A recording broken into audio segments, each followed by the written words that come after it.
Hi everybody, it's Tina, and I'm here with hashtag JellyPost Card Play, hosted by Jerry Griffithins. And today is day 4, so happy 4th of July everybody if you're in America. So this is the one I did for 4th of July in the 4th. So there it is.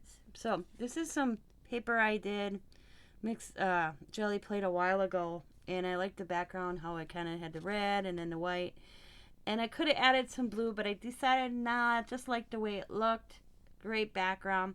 And I had these little 4th of July stickers in my stash and took them out. And there's, of course, the number 4. And I got Uncle Sam here and got some stars and some fireworks and an American flag and Celebrate America. And that is the one I did for today's. I like, and he's glitter. It's shiny. He glitters. It's kind of hard. There we go. Kind of see him glitter. He kind of sparkles, glitters. So I hope you guys are enjoying these. I'm having fun. So I will see you tomorrow with day 5. Thanks for watching, everybody. Be happy, be kind, be safe, be crafty. Bye for now, and be safe today on the 4th. I am staying home and grilling in my backyard. I don't go watch fireworks anymore. So I will be home and comfortably. Bye, everybody.